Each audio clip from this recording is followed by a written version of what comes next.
Welcome to episode 77 of the Girl About the Globe podcast. For this episode, I'm joined by the inspiring Christy Teglo, an experienced solo adventurer and traveller who, through her memoir, Weathered, offers inspiration and advice to others beginning their travel adventures. If you've ever wanted to sell your house and go travelling, leave a corporate career behind, or spend 2 weeks solo hiking on a trail in America, then this episode is for you. Stay tuned. Welcome to Girl About the Globe, a podcast for you, the solo female traveller, empowering women to travel solo with maximum adventure, minimum impact. Welcome to another episode of the Girl About the Globe podcast, empowering you to travel solo with maximum adventure, minimum impact. Today, I am joined by the inspiring Christy Teglo, an experienced solo adventurer and traveller who, through her memoir, Weathered, offers inspiration and advice to others beginning their travel adventures. As an experienced solo adventurer and traveller, Christy has navigated the challenges of backpacking, hiking, travelling and exploring the world as a single woman in industries and spaces still dominated by men, and I can't wait to find out more. So welcome, Christy. Thank you for joining me today. Yeah, thank you so much for having me. I'm really thrilled to be on your podcast and just love everything that you're doing. So thrilled to be here. Oh, thank you. So take us back to the very beginning. So you originally grew up in St. Louis and then you lived in Colorado for a few years. And then at 23, you moved to Los Angeles by yourself? Yeah, exactly. So it was mostly St. Louis, and then middle school years were in Colorado, and then graduated from college in Missouri, and just felt like my calling was in California, and picked up and moved there at 23, and lived there for 15 years, worked in retail management, and operations management, recruiting management for corporate America, and was just kind of plugging away there. I'd gotten married, lived there for quite a while, but in 2016 was kind of the start of my, about 2015, starting to feel like, I kind of wanted something different out of life. And I had watched the movie Wild and thought, wow, this backpacking, I never knew about through hiking, but, I didn't have 6 months and the hiking in the desert didn't appeal to me and such. But I ended up finding out about the John Muir Trail. And so that's 220 miles through the California Sierra Mountains that goes from Yosemite Valley to the top of Mount Whitney, which is the tallest peak in the lower 48 states. And I heard about it from a friend and said, oh, you could backpack it in 3 weeks. And I thought, okay, that's, I can get that time off work. And so 2016, I really spent kind of preparing for that and hiked the John Muir Trail by myself. I'd never backpacked before. So I spent some time preparing for that. And at the time I was then separated from my husband. So I used the time to really try to figure out what I wanted to do with my marriage. We'd been married just over 9 years at that point, and what I wanted to do with my career. It really gave me a lot of time to just focus on that sort of stuff. So when I got done hiking the trail, I about 6 months later, ended up filing for divorce. Took a while for it all to be final. So the following year, 2017, and that fall, I traveled for the first time by myself abroad. I had kind of dabbled in solo travel when I was 20. I road tripped, drove by myself from Missouri to Colorado. So it was about, 12-hour drive, and visited family and friends, went up to Nebraska. And then I had done some work trips after I got divorced by myself to San Diego and Florida. So it was like little taste, but it was still within the US and, in my comfort zone. So in 2017, I said, I'm going to try going by myself. And to kind of ease into it, I did a 9-day hiking and kayaking tour of the Norwegian fjords, which was just incredible. Beautiful, I can imagine. Oh my gosh. I mean, it's like a postcard everywhere you go there. It's just absolutely incredible. And once that tour finished, I then had 10 days left that I went by myself to Oslo, Copenhagen, and Stockholm. And, I was really nervous because I didn't speak the languages.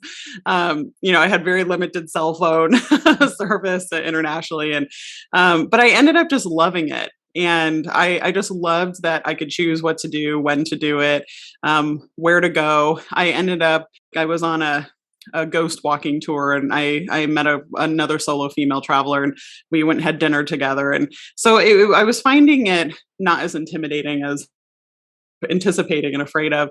And so when I came back to LA, I felt like, oh, that went so quick. I want more of that. And for the first time in 15 years, I felt like, I don't know if I want to be in LA anymore. It was just feeling a little crowded and expensive. And so I really at that point started to kind of make plans, and just felt like, God's path for me was different. So I started saying, well, I don't know how to do this. I'd heard of people, and some people I worked with, that would take a few months and travel between jobs. And I didn't grow up with money. So it just seemed like something that was out of my a realm of possibility. But I started to do the math, and I started to think, if I sell my house in Los Angeles, I can use the money to travel. The housing market was booming in LA. And really just started figuring out, I thought, I think I could do this and travel for a good 2.5 years, and, see what I can do to make it more long-term. As I'd had a paycheck since I was 16, so it was a little nerve-wracking, and I decided I could make it work. And by June 2018, my house was sold. I'd quit my job. I'd been at that company for 11 years. And all I knew is I wanted to drive the Alaska Highway and go to Alaska. So I literally just left LA and headed north. And I ended up spending 4 months going through the Pacific Northwest, up to Alaska, down through Canada. And that really just kind of started my travels. And I was, writing about it, blogging. And yeah, so it's been a few years now of almost pretty much full-time travels, with some stints kind of coming back to Missouri. But yeah, that's kind of my overall story and wow, how I came to travel. That's amazing, because I know I haven't traveled that much in America, but I know that you guys don't normally get that much holiday, do you? So to be able to travel longer term is quite difficult, isn't it? It's not, you don't kind of have the same flexibility as we do in England and Europe, for example, with the amount of holiday days. Yeah, that's exactly right. The standard is about 2 weeks a year. Some people don't get any. Yeah. And then like the company I worked for, it was pretty standard across the board, where it was 8 holidays a year, which were like Christmas, New Year's, kind of the big holidays. And then 2 weeks of vacation time a year. And then once you hit 5 years, you get 3 weeks. You don't get a fourth week till you've been there for 20 years. And the thing is, when you switch companies, you start over. So it's always tenure with the company. So, if you're at a place where you're getting 3 weeks and then you change companies, you're back down to 2 weeks. And it's really difficult because, I didn't live near my family. So I wanted to use some holiday time to go see my family for Christmas. And so it left me with very few days. And me and my ex-husband, we would try to go about every other year on a trip to, we went to Ecuador, Mexico. And then in 2014, I was actually able to get a month off of work with my vacation time and some unpaid time, where we spent a month in Europe. But that was also like a little bit of a tease. So it kind of started, and, you always think, oh, this will cure my itch. I get a whole month of travel, and it never cures it. You just want more. And then it'll be out of my system. Yeah. Yes. And it just goes so fast, and then you just want more of it, and, but yeah, it is really unfortunate. Honestly, we do not get a lot of vacation time at all in America. And the sad thing is, a lot of studies actually show that a large percentage of people don't even use the vacation they get because they want to get paid out at the end of the year to help pay bills. And so it's a really limited, holiday and vacation package that we get in the US. I love your story though. I love the fact that you just sold your house. I mean, how was that feeling when you sold it? Because that's your anchor, isn't it? For a lot of people, their house or where they live is their stability. And so the thought of not having that must be quite daunting for other people. Yeah, it actually, it was difficult because me and my ex-husband, we'd bought a condo in Long Beach. And at the time I was, I think, 28 years old. And by the time we got the house, I was almost 35. And it took me so long. Housing was really expensive there. And, I had worked so many hours and so hard in corporate America to finally get a house.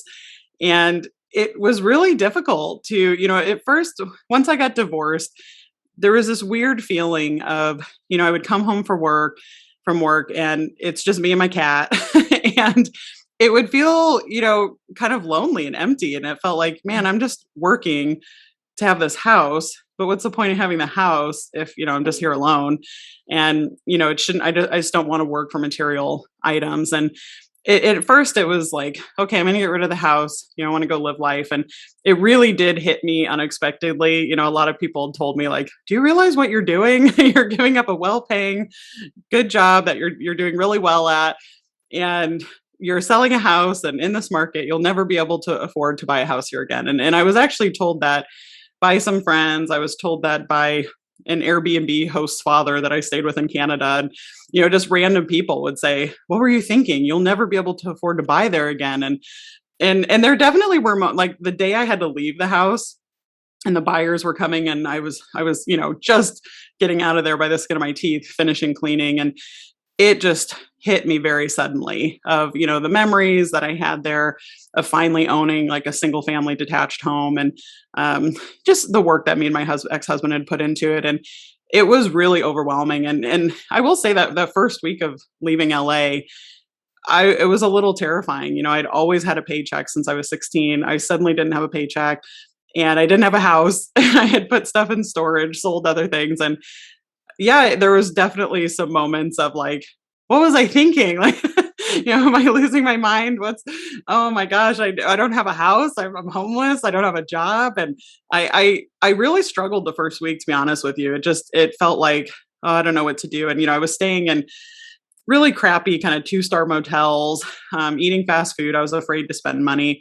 And after about a week, I realized, I can't, this isn't going to be enjoyable for me if I don't, at least have some sort of enjoyment. I can't be so afraid of spending money that I don't even enjoy the trip. And so it definitely got better after that first week, but I think it definitely hits you all of a sudden of what did I just do? I had exactly the same because I got divorced and it was after that I started my blog and went on a completely different path. But I handed my notice in at work the same day that I filed for divorce. And then because before that, I'd been looking around for apartments. I thought, well, everyone's telling me that I need to buy somewhere. I need to kind of get on with my life, but just without him. So kind of starting a new life, but still where I was. And I was looking at apartments and it just didn't feel right. And all I really wanted to do was just go traveling with the money and just go and find myself again and just have experiences and just throw myself out there and just see what happens. And that first week, like you're saying, it's as soon as I was on the plane, it hit me. And I thought, what am I doing? I'm crazy. Like, why can't I be content with just having a normal life like other people? Why am I flying to China? And it took a little while for me as well to kind of calm myself down and go, right, you're here now, you're doing it. Like, how can you make the most of it? And this is going to build you as a person, because I felt like I was really broken and I kind of felt quite lost. But doing that put me onto my path. And it sounds as though that was quite similar for you. Oh yeah, 100%. And I think with, when I hiked the John Muir Trail, it was really eye-opening because I was meeting people on the trail as me, not as a married couple. And there was when I was leaving, I finished the John Muir Trail, and in Lone Pine, it's a real small town in California, and a lot of backpackers. It's hard to get there. There's not rental cars. I saw these 3 backpackers that were hitchhiking, and I had seen them on and off on the trail. And so I had passed them and I thought, oh, I should see where they're going. And I had this internal dialogue. Nah, you already passed them. It's not your problem. Just keep going. No. What if that were me? I'd need a ride. So I turned around, I picked them up, and it turned out they were trying to get all the way to Orange County, which is right next to Los Angeles, which is a 4-hour drive. So they thought they were going to have to inch their way there. It worked out really well. I had company for the drive, really cool kids. They got to where they needed to go. And it was a realization for me when I got home that moments like that had happened in my marriage, and my husband would usually talk me out of it. You don't need to help those people. It's not your responsibility. Just keep going. And it just made me feel like I was almost being prevented from being myself in my marriage. And so it was this eye-opening, like, okay, I can be me. I don't have to be criticized or talked out of doing things. And it was the same thing that you mentioned, that it was this, well, I had those same feelings of, why can't I just be content and just be here? And everybody thought, you're crazy. You got this house. I had remodeled the backyard. I had done all this stuff. And I was like, yeah, but it's not fulfilling for me. It was, doing that Scandinavia trip. I was like, that's where I felt alive. And all I had with me was my suitcase. And it just felt like, oh, I don't think I need a house and all this other stuff. I really just need experiences and to travel and to see the world. And I think it is difficult because our society really does, there's a certain way that people are supposed to live that's acceptable. And people kind of think you're nuts if if you throw it all away, basically, right? In their mind, it's like, what are you doing? You're throwing away this future. And, I think to us, it's like, no, I'm starting my future. Yeah, I think a lot of it for them is fear and not understanding it, because they wouldn't feel comfortable or secure doing it. So they presume that you wouldn't feel like that. Whereas for me, not having a base makes me feel secure because I feel alive. And I think you hit the nail on the head with solo travel there, with what you said, is that it made you feel alive. So what other feelings, or how else could you describe the way that solo travel makes you feel, or why do you love it so much? Yeah, for me, one thing that I experienced is, traveling with my husband for several years and then traveling alone. I have experiences that I don't think you can get when you're with another person. So as a solo female, people are so much more inclined to come up and talk to me. They're baffled sometimes. You're by yourself. Well, what are you doing here? Why are you all the way across the world and alone? And some people, and depending on the cultures, ask, "Where's your husband? Why isn't your husband here?" And I really enjoy meeting people, though, whether it's locals or other travelers. It's something that I think when you're with somebody else, people are afraid that they're going to intrude on your conversation, or, they might intrude on your vacation. And so they just don't really approach you. But when you're alone, they're not interrupting a conversation because you're not talking to anybody. And I end up meeting some just really fascinating, interesting people. And, just for example, when I was in Sydney, Australia, I was sitting on this like concrete ledge overlooking the Sydney Harbor. I actually had my headphones in. I was taking notes about my trip, because I'll take notes for my blog. And I actually, was just focused on what I was doing there. And this 22-year-old kid came up to me and asked me for directions. And I took off my headphones and was trying to help him. He was trying to meet somebody for kind of a business internship meeting. And he ended up having an extra 30 minutes. And he just sat down and literally just started telling me his life story. And he was originally from India, and he came to Australia for university, and he wanted to get into politics, and he was doing these internships. And he actually at one point said, "I don't know why I'm telling you all of this. I don't tell anybody this stuff."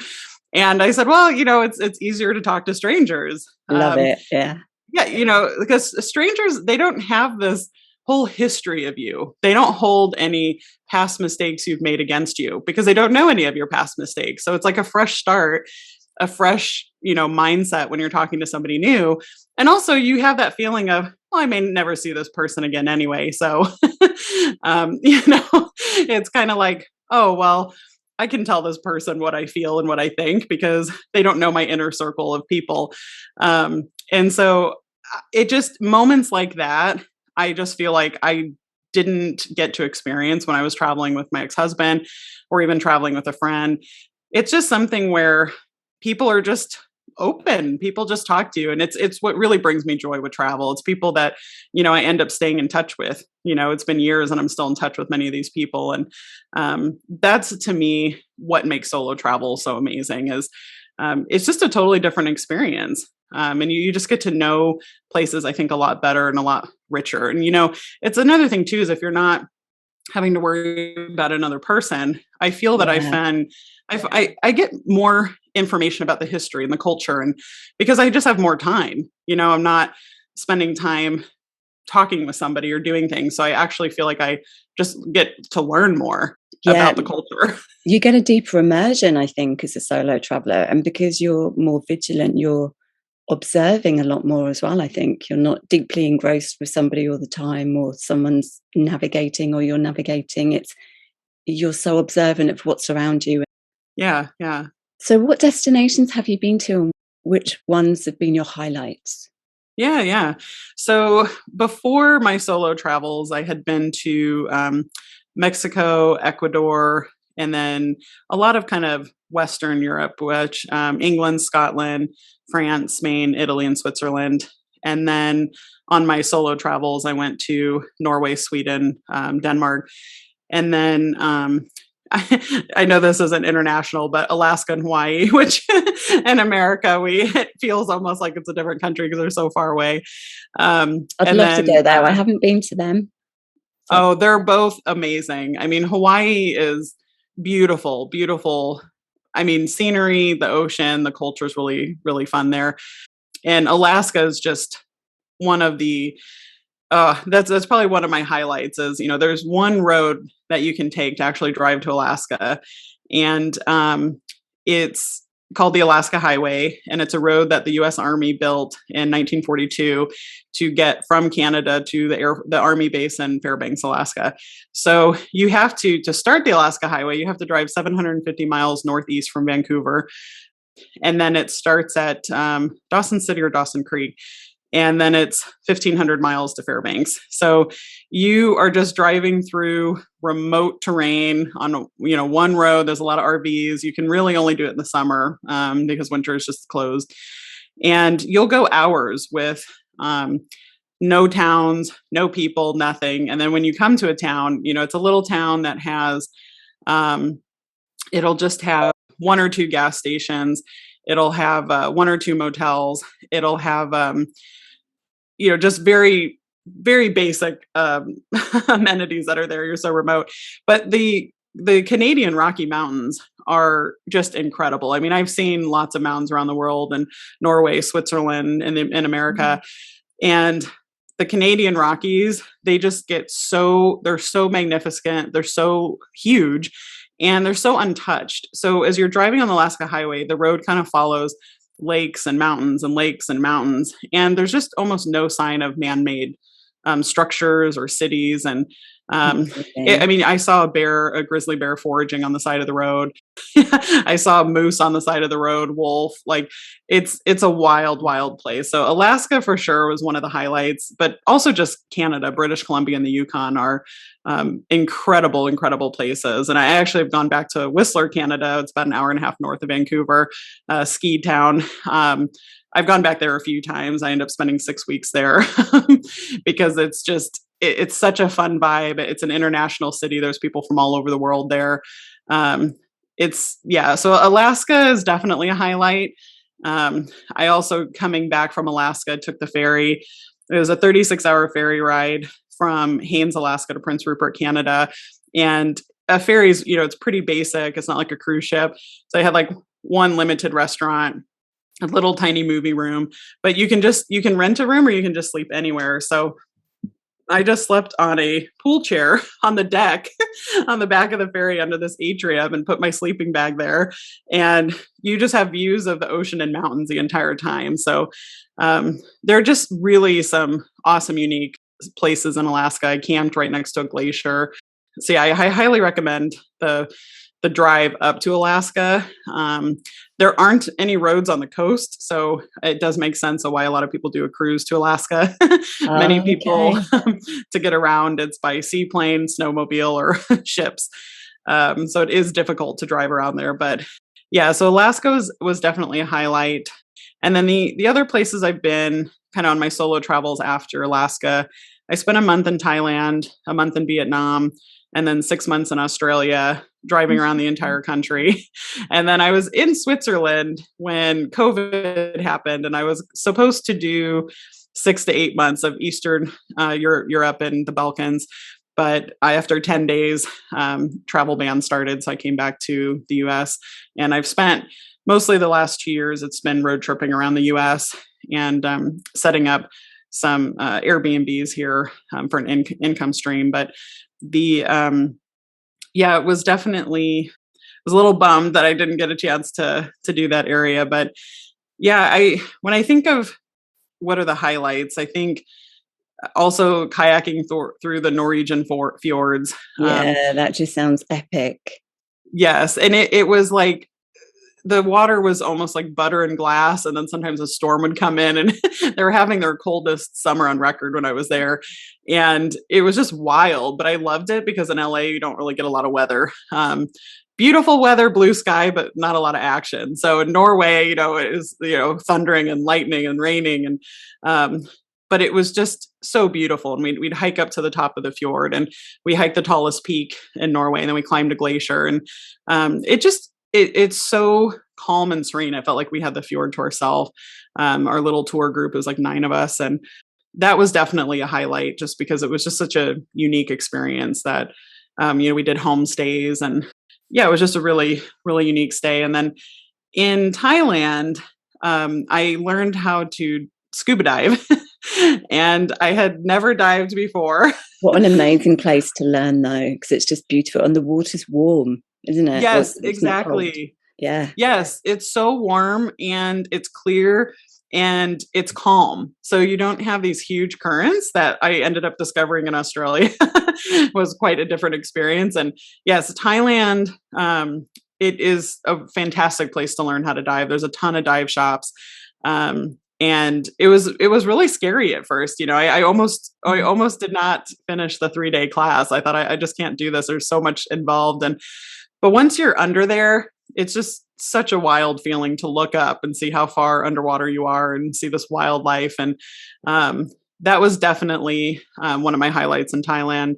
And in Vietnam, in the northern mountains near China, I did a 4-day motorbike tour with a local guide, and it was just a handful of other people. And it was on a manual motorbike. And I was really proud because I learned how to drive it. And these mountains are just so steep, but they're beautiful and wild. And the roads are just crazy there, but somehow it just works. They don't have stoplights, they don't use stop signs, and you literally, as you're driving, you just kind of make eye contact with people, and you honk, and you let people know who's going, and you just kind of keep going through the intersection. And, but it was we did homestays there as well, so I really felt like I got to know these local villages. And so that is probably my highlight of Vietnam. And then Australia, I loved the outback. I ended up buying a car and drove around the whole perimeter, drove through the center, and then went to Tasmania. And, Perth is the world's most isolated capital city.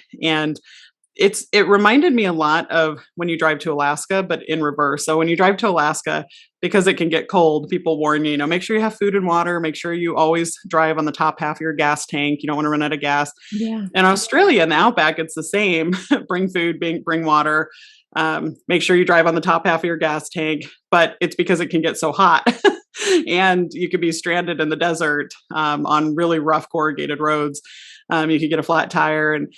But when you're in environments like that, I had a guy in Fairbanks, a bartender, who told me once, I think this is true with a lot of people that have, when you're in remote areas, it becomes about survival. So, if you see somebody stranded on the side of the road, you're going to help them out, because if you don't help them, they might die.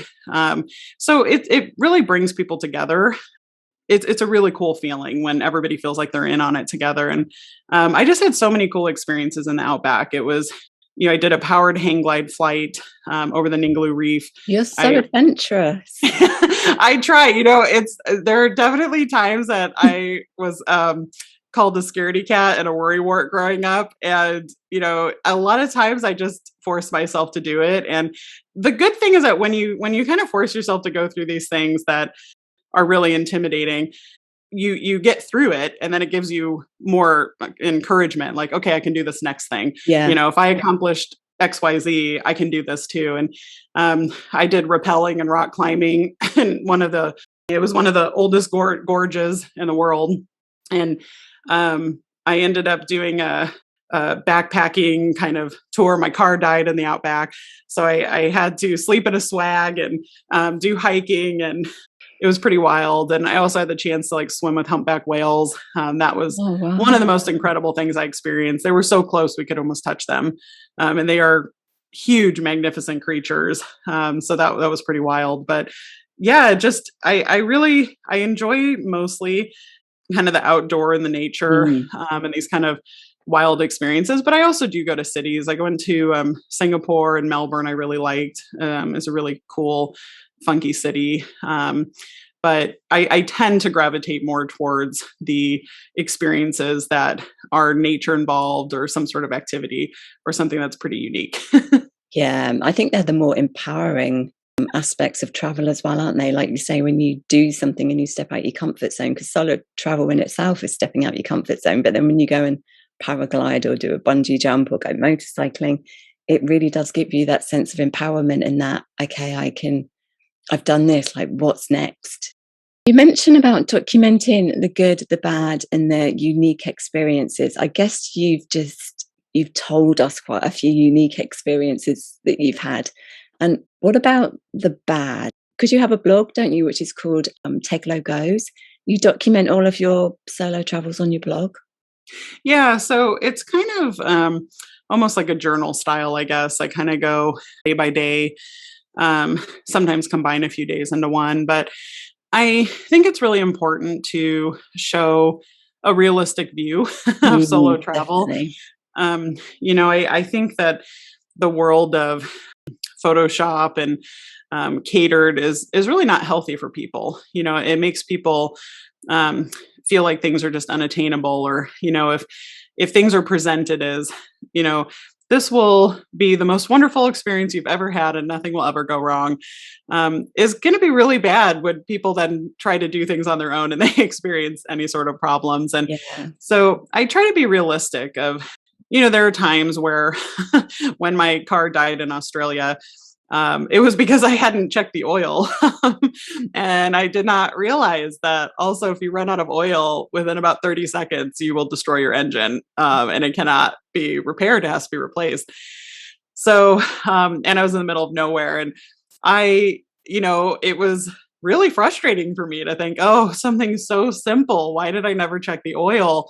Now I'm stranded and I just ruined this car that I bought. And those things are going to happen. Sometimes you make a mistake, you book something wrong, or you don't check the oil.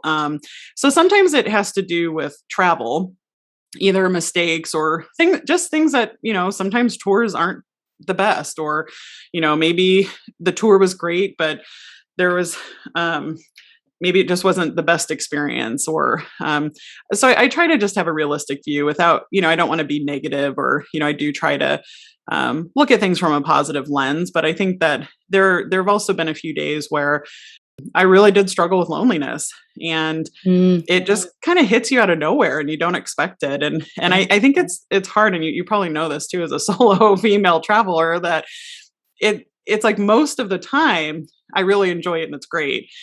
And sometimes I feel really lonely and, I miss my family or friends. It can be hard just constantly traveling, constantly going. And there are just certain, I think, moments and excursions that, I wish I had somebody there with me. And so I blog about that because, it's a reality that I think it's a struggle. You don't want it to come across as, it's not that I regret solo travel. It's not, but yeah, I have the occasional day where, I don't know, it just really hit me today. And here's how I'm feeling. And I think also in part, I was married for 10 years and then divorced. So there's still things that I end up working through. I've tried dating while traveling. Hasn't always gone so well. It's difficult when you're always on the move. And so there's also just life issues, and I think, like, if everybody has issues in their everyday normal life. And it's like, you can't just leave and travel and all your issues are magically fixed, right? Like, I think travel can fix some things, and definitely can, like you've talked about, like I've said, like it can feel like, yeah, this is my purpose. This is what I was meant to do. And I think it can definitely heal a lot of things that are going on in personal lives. It can help you discover you. There's so many good things about travel. But the problems that you have will just follow you. There are things that, if you don't resolve, they don't just get fixed. They just come with you wherever you are. So I try to be realistic about that, it's not that travel suddenly fixed all my problems in my life or with my emotions. So I try to talk about that and kind of how I work through that. And, just have those experiences. And sometimes, dating doesn't always go so smooth. So I'm realistic about that too. I was reading one of your stories about that. Yeah. Yeah, it's been an interesting time, but I just think that I think balance is key. Definitely. think I just try to have a realistic view. And again, I'd say probably 90% is, really amazing and good and wonderful.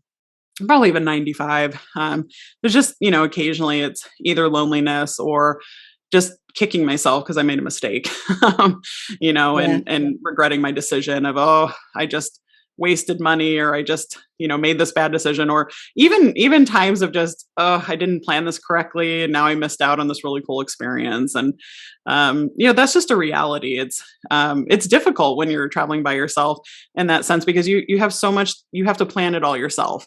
And so sometimes you make a mistake. Yeah. Yes. Exactly. Yes. And I think your website honestly is great because you have a lot of help and resources for people. And it's really helpful, I think, to read blogs like yours to say, okay, let me help navigate these. So that way you're not just starting from square one. But there's still times where you're just like, oops. Yeah, it definitely teaches you how to problem solve, doesn't it? And how to think quickly on the spot when you have to make a snap decision about something, or you're in a spot of bother and I don't know, your taxi driver hasn't turned up and you need to get to the airport, or, because things, like you're saying, things do go wrong. But then in everyday life, and when things do go wrong, when I'm away, I just remind myself, in everyday life, I'm probably going to get a bit of a down day. I'm probably going to get a bit of a lonely day when I look at couples and I think, I wish that was me, or something goes a little bit wrong. But at the end of the day, I would rather be in that location and in that situation rather than be the old former me doing what I was doing 10 years ago. Not that there's anything wrong with that, but I feel as though solo travel was really pushed me and challenged me and made me grow. So for every single challenge that I get, I think, okay, what is this teaching me? Is it teaching me next time I need to do this a bit better? Or is there some kind of more insightful lesson in this? Yeah, and you have a really good point there, because I look at it really similarly, that I don't regret my marriage. I don't regret the time I spent in LA or working in corporate America, because I think all of that taught me so much. I mean, I worked with incredibly smart people. It was all at the right time and a right season in my life. And, it's like, I really don't have regrets about things, because I try to look at it as, what did I need to learn and how did I grow? And now I'm just in a new season, and, and I think everybody has their own path, and also path changes. It's not like you're set on a certain path or direction for your entire life. It can change with age, it can change with circumstance. And that you're so right that it's, reflecting of, well, it's not, even if I were at home and had a house and a career, and I would also have down days. So it's realistic to expect that, well, I'm going to have some down days while I'm traveling too, And, yeah, so, yeah. Definitely. Have you made any observations about solo travel since you've been doing it? Have you seen more women traveling alone, or do you feel more confident about doing it yourself? Yeah, I think it's kind of interesting, because even with hiking the John Muir Trail, through hiking, long distance hiking is still definitely dominated by males, but there are a lot more females hiking it, and more solo females than, even 10, 20 years ago. That's great. Yeah. And so I definitely see more of that. And on my travels, typically when I've seen solo travelers, it's if I've done, so like when I first went to Thailand, I'd never been to Asia before. So I was a little nervous. I didn't know really how to navigate things, the language, the culture. And so when I first arrived, I had set up to do an REI adventure tour of hiking and biking. And so it was Americans and then local tour guides. And it was a really good way for me to feel comfortable, getting used to the environment, the culture, the language, while still having a little bit of that comfort of familiarity with other Americans. And it was arranged by an American company. And so by the time the tour ended after 9 days, I felt really confident then being on my own. Where when I first left, myself, even my family was really nervous. They'd never been to Asia. It was a really unknown. Are you going to be safe? And so I think there are things you can do as a solo traveler to say, well, maybe I'm not totally comfortable just completely going on my own. You can do a tour group. And I know you have great resources for that as well, that people can do tours. So I think that can be a really nice bridge. And so on some of these tour groups, I've met other solo females.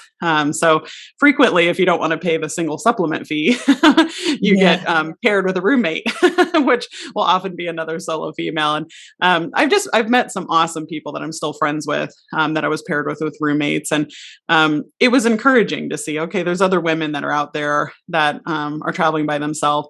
But now we're with a tour group, and sometimes it's just day tours, a bike tour, ghost tour, brewery tour. And, I was on a tour of the Heineken facility in Ho Chi Minh City in Vietnam. And there was this woman there from the Philippines, and we started chatting at the tasting room. And she was also a solo female traveler, and she was living in Dubai, and she was there for a week or so. And we ended up hanging out that evening, and then I told her I'd signed up for a day tour the next day, and she joined the tour. So, I had a friend with me for the day, and we're still in touch. And so it's been encouraging to see there's more and more solo females. But for me, I found how I end up meeting most of them is on day tours or other tours. But it's cool because you can end up connecting with them and then hanging out with them later. But I think that there's so many more resources out there now. I was so afraid even back in 2017 with limited cell service and not speaking the language. It was really intimidating. And now I've figured out more of how can I have cell service in this country without breaking the bank? And that is tremendously helpful. In Vietnam, I was able to use Google Translate if people didn't speak English, and, I don't speak Vietnamese. And it can be really helpful in trying to get an Uber, or, in Asia, it's Grab, or getting directions, booking things. Just having that cell service actually provides, I think, a nice level of comfort where, 10, 20 years ago, people didn't really have that. And, it was a lot harder to travel that way. So I think there are so many resources now between blogs and podcasts and all of these things that it makes it not so intimidating. And I think it makes it anybody in any experience level can find something that they're comfortable with, whether it's, well, I'm not comfortable going totally by myself, I'll do a tour group, or maybe I'll start with a tour group, then I'll go by myself, or I'll go by myself, but maybe I want to go to a country that I feel more comfortable with, or that I'm more familiar with, or I know somebody who went there who can give me tips on what to do. So I think, it's been interesting to see, even just in the last couple of years, there's been definitely more solo travelers. It's great, isn't it? It's so good that women are doing it. Was that part of the reason behind you writing your memoir, Weathered? Was it to inspire other women to be able to hike the trail? What was your inspiration? Yeah, because I had never backpacked.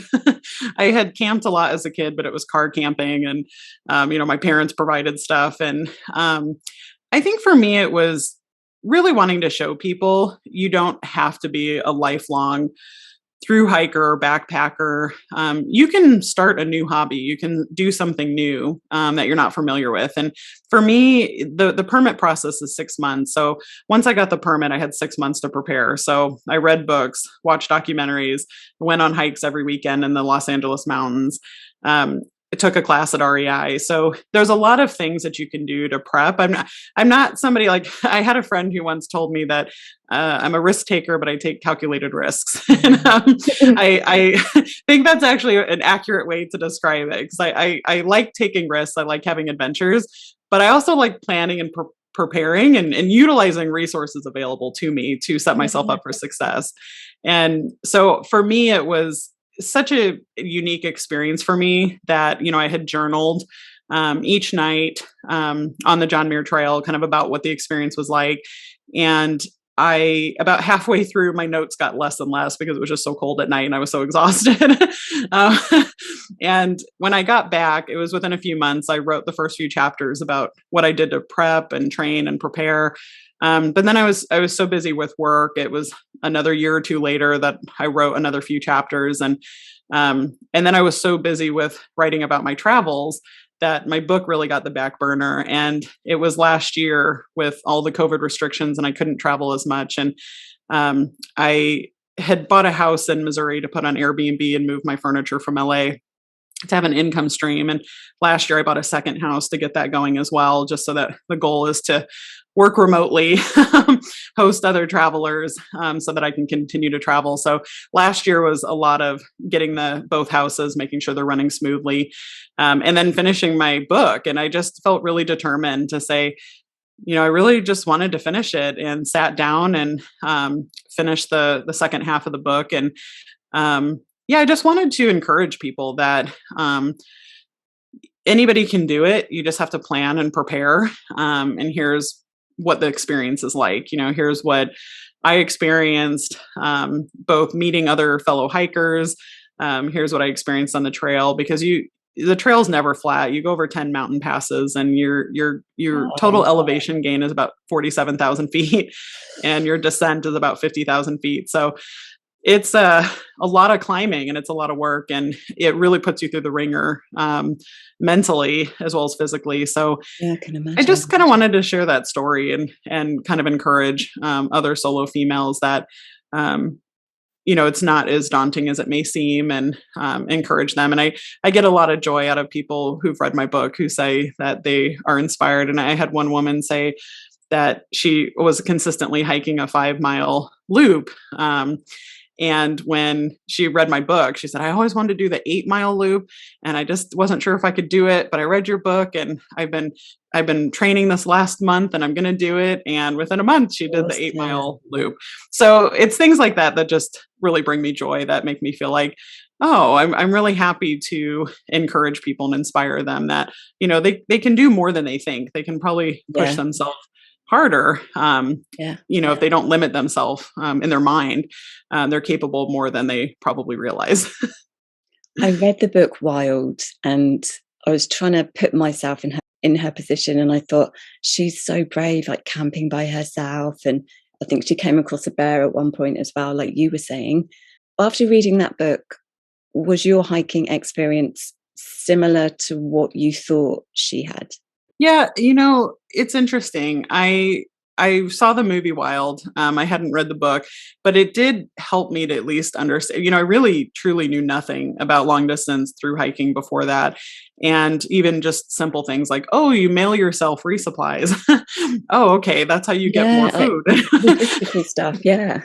Yeah. And then understanding it's like going through with the blisters and other hikers. And I would say it was similar. The part of the John Muir Trail is actually 150 miles of it is the same as the Pacific Crest Trail, which is what Cheryl Strayed hiked in Wild. Okay. But it's the mountain section. And so it's just all mountains. And it's arguably one of the most beautiful trails in the world. And so I think one thing that just blew me away about the trail is every day I was on some sort of mountain peak, and there's no other trails that you can hike into easily.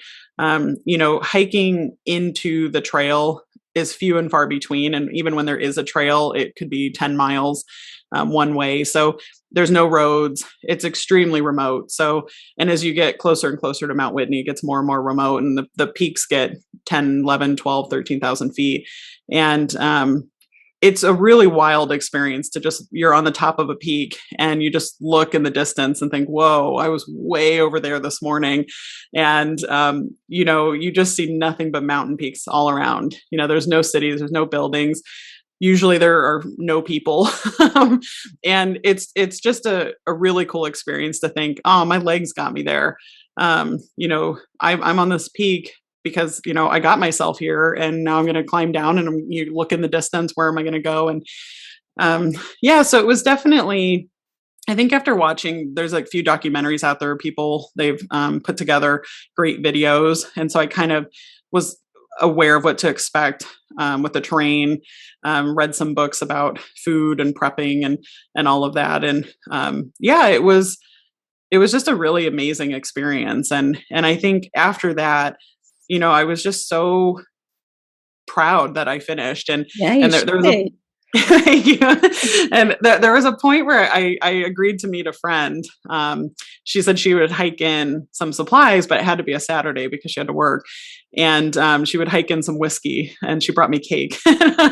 And in order for me to meet her, I ended up having to hike 75 miles in 5 days. And I had to go over like several mountain passes. I had to do 2 passes in a single day.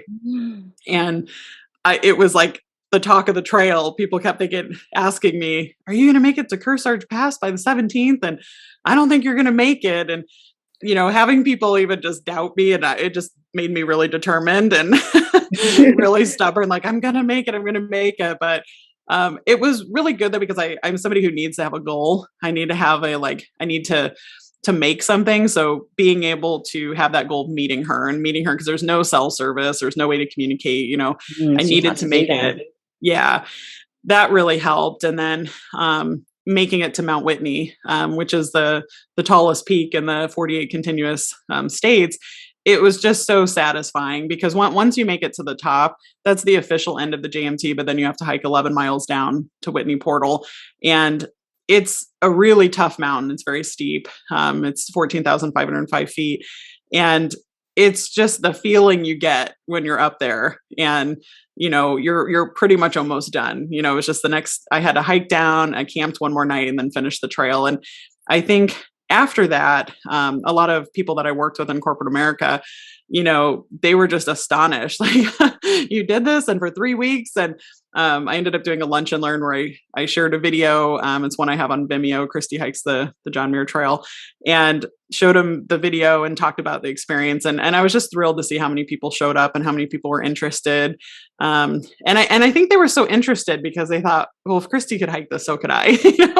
And it's true. If I can hike it, anybody can hike it. And anytime I've come across things that were challenging, in my life, or scary or intimidating, I literally just remind myself, you hike the John Muir Trail by yourself. You can do this. If I'm on a trail where I'm feeling really fatigued and tired, I just remind myself of that. And that's why I think the more you do things like this, the more you really build your confidence and understanding that I am capable of doing this because I've done it before. And so I know that I can keep doing other things as well. And you mentioned about finding strength in the face of adversity. Do you feel as though you've emerged a different version of you? Yeah, I think it's really interesting, because I think, for one, it's given me a lot of confidence as, just in my own abilities, instead of being that, talking myself out of it. I think in the past, even growing up, that's why it's called a worry wart. I always had this anxiety of, what if things go wrong? What if we get in trouble? What if this isn't right? And it's really enabled me to just, I guess, relax a little bit and just say, you know what, I just want to enjoy the experience. And it's given me the confidence in myself and my abilities, but it really made me also just discover who I was, because I had met so many different trail people that, the first time even I went into REI, I had never gone in until I was training for this hike.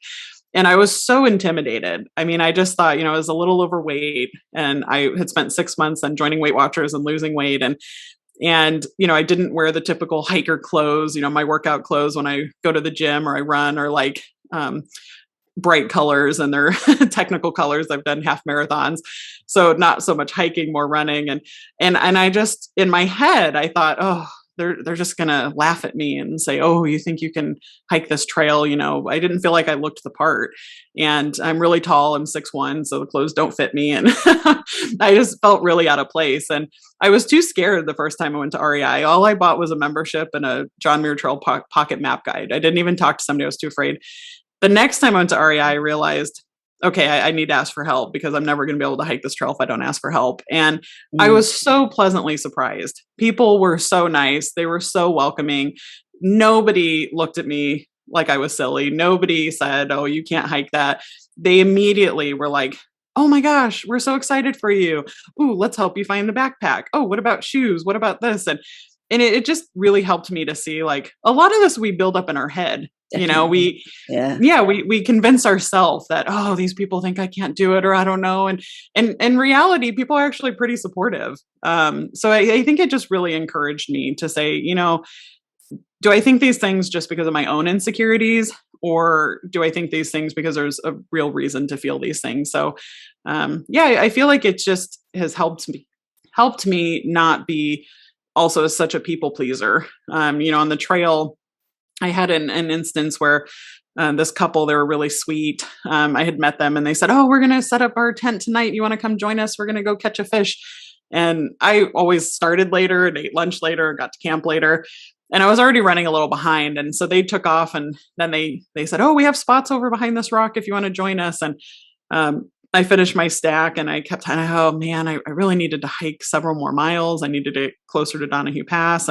But I don't want them to think that I don't like them. I don't want them to think I don't want to camp near them. And I finally just had to say, oh, stop trying to please other people. They're not going to be offended just because you don't camp near them. Like, you needed to hike more miles, go hike your more miles. And so I had like several instances where I just had to really stop trying to just please other people and had to step back and say, okay, I still want to be kind, but I need to also do what I was going to do anyway, instead of, making it just about making sure everybody else is happy. It was like, well, I had a goal, I had a plan, I need to stick with that. I think that's one of the key reasons why I love solo travel as well, because I used to be a big people pleaser. I'm still working on that, but I'm a lot better than I used to be. But when you solo travel, you can just do what you want, can't you? And there have been times when I've had that conflict in my head of, am I going to be rude, or are they going to think that I'm not interested if I give this answer? And I've just learned to just go with what I feel, but just be polite. And no one probably even gives it a second thought anyway. It's just in your head, isn't it, of what you think they might think of you. But that's really helped me out in situations where my instincts felt a bit off and I've wanted to walk away from a situation. And I think in the past I would feel like I was too rude, but now I think, no, I'm just going to walk away and just, it's okay. I'm never going to see these people again. Yes. And that's actually, it's so true that I think women in general too tend to worry about that same thing of like, well, they're going to think I'm rude. And actually I read an article years ago that said the reason why sometimes even women can end up being victims of assault or robbery or things is because they're afraid of appearing rude. It's like this, well, my feelings are off, my gut is off, I'm not really comfortable around this person, but I don't want to be perceived as rude, and they end up not trusting their gut and just walking away. And I think solo travel, as you said, really helps with that, because the more you experience it, and I think for me, the more I've realized, well, I'm going to move on. I'm going to see other people. I'm going to experience. It doesn't feel like the end of the world now. Whereas before, it always felt like, oh no, I don't want to be rude. It's good. Now it's just like, you're meeting so many people and you're experiencing so many things. It's easier to not dwell and get caught up on one instance. And I had on the John Muir Trail, everybody that I met was really great. It was just on one of my last days, I met these guys that had their shirts off, music blaring, and I just didn't really feel comfortable around them. And they kept saying, oh, we want to camp near us. And I said, no, I'm going to keep going. And the next day, their friend was camped near me. It was right before I was hiking Whitney. And they showed up again, shirts off, music blaring. And I just didn't really, I don't know, my gut just didn't feel comfortable around them. And they saved me a spot. There's a small ledge at the top, like 2 miles from the peak of Mount Whitney. You can fit a few tents, but you have to bring extra water. There's no water supply.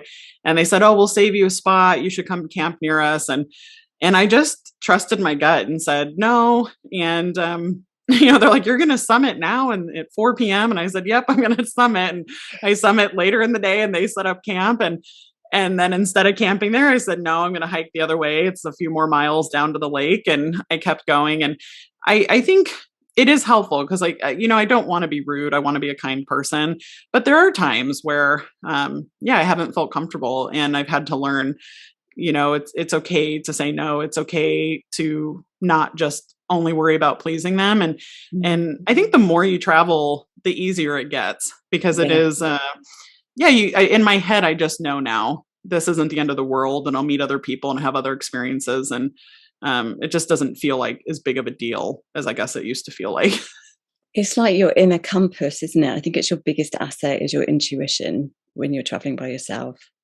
Yes, 100%. Because it's definitely, your intuition is, that gut feeling, the sum of your experiences that tell you something doesn't feel right here. And so I'm going to walk away from the situation. I do think that's important for females because, I haven't ever been in a situation where I really felt, life and death or anything like that. But I've had a few situations where I just felt uncomfortable and, just decided, I'm going to just leave or walk away from the situation because, I don't feel comfortable. And, I think that is important for women to not feel the need to please. I had a Homer, Alaska, this old bar with sailors. And I had guys that kept buying me drinks and one guy who insisted I take his phone number and wanted to show me his boat and take me to dinner. And I was So you could vote. And I was just, something was off and he was just really pushy and he ended up leaving. And I said, I'll take your number. I'll call you if I want to have dinner. And then immediately another guy sat down and bought me a drink and and I just was like, I need to leave. And I just left and I was like, I don't owe these people anything. I don't need to stay here. I don't need to accept this drink. And I think it is difficult for women, especially for people pleasers. We don't want to be rude, but I'm with you in the same boat that I'm still learning, but I'm better than I've been before. I think we're constantly learning though, constantly learning. So what would you say to somebody who's considering following in your footsteps, whether that is hiking the trail or whether that's leaving a corporate life or selling their house and going traveling the world? What would you say to them? I think, it's really follow what you feel like your heart is telling you. I think for some people who love travel, it might mean that they do a 1 or 3 month sabbatical. Some people, it might mean, quitting your job and selling your house. And I think it really varies for everybody. So I would just encourage people, try to find what's right for you. Don't feel like you have to do what other people have done. And also just use those resources. If you, feel more comfortable starting with a tour, start with a tour, and then, kind of inch your way into going solo. And I think for me, I'm somebody who, it was really difficult to not have income. And so one thing that I did is before I ran out of funds from the sale of my house, that's why I bought a house in Missouri where the housing is a lot cheaper. And my family's, my parents, siblings, everything are located in St. Louis. So it was a way for me to say, I don't have to pay for storage fees. And now I can set up an Airbnb. And then last year I got a second one and wanted to finish the book. And there are so many ways now with working remotely and being a digital nomad to find ways to say, if you do want to make full-time travel and say, I want that to be my life and I'm okay if I give up my house and do these things, then, you have to find a way to still earn money. Then there's just so many different resources. Some people, they teach English online. Some people are software developers. I've met loads of them. Yeah. I wish I had the skills to be a software developer, but there's a lot of different things that you can do. I think if that's your passion and, you don't have to just be, a person who comes from money to say, cause for me, it always just felt so out of reach. It was, how do these people get to just travel? And, you can, there's ways that you can work remotely, but there's also times where sometimes people just say, no, I just want to take, a month or two, or, I met people who took 8 months off and, just traveled and then they went back to their jobs. And, so you have to find what works for you. And just know that there are lots of different ways to make things work. People who are under 31 can frequently get traveling work visas in Canada, Australia. And, I met a lot of people who work in hospitality or on farms or remote hotels in Australia. And they work there for a couple months and they have enough funds to keep traveling. So it doesn't, I guess my point is that your story doesn't have to look like everybody else's. You can take a little bit of what you like from lots of different people and kind of make it your own. And there's just so many resources out there now to help kind of plan and say, is this what I want to do full time? I love that. And what would you say to somebody who actually wants to write a book? Because even the process of writing a book, I feel like you go through a personal journey of kind of reliving what you're writing, but also that, for me, that bit of getting to the end is such a hard slog, and you really have to push through a lot of self-doubt. Oh, yes, it is definitely a journey. I mean, it took me, my book was published 5 years exactly from when I started hiking the John Muir Trail. So even though I had journaled on my trip, even though I had written the first several chapters when I returned from the JMT, it still took me 5 years to get to the point where it was done and I felt satisfied with it. It's definitely a process, but I think, for me, because I had then spent a couple of years writing for my blog, I think my writing has gotten better. I look back at some of my older posts and, sometimes you want to cringe and you're like, those mistakes, Yeah. And, I think that's just a natural process. So even with the book, it's like, just start writing and you can always tweak it later. You'll get better as you write, and then you'll have an editor. And then even, whether it's a blog or you write a second book or, whatever the case is, you really do just get better over time. And so you really just have to just start writing. And it'll start to come together then, but it is a challenge. I'm trying to create a kind of series of my travels and kind of condense it into a book series. So it would be, brilliant. Yeah, book 1 would be from LA to Alaska and Canada. Book 2 would be Southeast Asia. Book 3 would be Australia. And it is a bit daunting because you just think, oh man, this is a lot to gather. But I think the important thing is, just start writing. And even if you don't have the exact layout, it's something that you can piece together later. It's something that, you utilize other people, have an editor, have somebody who help you put it together and make it so that it's more of a finished product. They say, what's that saying? Everybody has a book in them. Yes, it's true. I mean, everybody definitely has some story or something, expertise, something that, they can share with the world.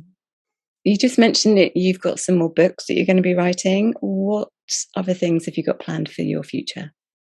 So I'm really at a place where the Airbnbs are running pretty smoothly. There's one that I've probably in the next month or two, I'll still be doing some work on, just doing a little bit of remodeling. And then I'm really hoping to really want to travel abroad again. It seems like now borders are opening again and It's a little easier. The last 2 years, it was a little intimidating with the rules were just changing so rapidly. And when even just road tripping in the US in 2020 and 2021, it was really hard to keep track of the rules and restrictions from city to city, state to state, varied everywhere. So I feel like now we're in a place where at least there's some consistency and it's a little easier to navigate. And, I had a bit of a fear for a while of, I don't want to get stuck and some other country where I can't get back into the United States. So I'm feeling more confident about that going into 2022. So I'm really hoping, I would really like to go to Bali. I've heard a lot of really good things about Bali. And while I was in Southeast Asia, I didn't make it to like Cambodia and Laos. I'd like to go to like the Philippines. So either there or South America. Is also where I really would like to explore more there. So a lot of it, honestly, at this point will depend on restrictions, visas, kind of where countries are at. But I'm hoping that within the next few months that I'll be able to start traveling again. Amazing plans. And people can follow you on your blog. And where else can people follow what you're doing? Yeah, my blog, teglogoes.com, and Instagram is also just Teglo Goes, Facebook. And that's where I have the majority of my stuff that gets posted. I'll do occasional videos on Vimeo. I think it's under either Christy Teglo or Teglo Goes. And usually I'll just link through my different sites on like Instagram or my website. So upload videos from Vimeo there. But I sometimes will splice together, like the Norway one, I put together a video of that tour. I have a video of the Thailand tour and some of the drive up to Alaska as well. So I kind of have some videos on Vimeo. And your book is out. So where can people find your memoir, which is called Weathered? Yeah, Weathered, Finding Strength on the John Muir Trail. It's on Amazon, which should be also on Amazon for like the UK and Australia and Canada, all those other countries. And Barnes & Noble has it as well. And local bookstores, most of them will have it on their website. Some of them aren't stocking it in the store yet, but you can usually find it online. But yeah, you can find it pretty much on all those online sites. Exciting. You should be really proud of yourself. Thank you. Is there anything else just before we go that you wanted to add? I don't think so. I just wanted to, thank you for your time. And I really just love what you're doing for women. And I think that the organizations that you've partnered with to help girls around the world and all of that, I think are really important. And I think you're a great resource for women. And I love your vibe. I love your positive attitude. And super happy to have been able to meet you and talk with you. Me too. Thank you so much. You've really inspired me. So I'm really hoping that you've inspired our audience as well. So thank you, Christy, and good luck. And I'll be following you in the future. Cool. Thank you. And you can find out more about Christy and her amazing book and her blog, where she puts all of her writing, on the link below. Thanks for listening. Thanks for listening to our Girl About the Globe podcast, making solo travel easier for you. Find everything that you need for your solo travels at girlabouttheglobe.com, and don't forget to subscribe so you don't miss an episode.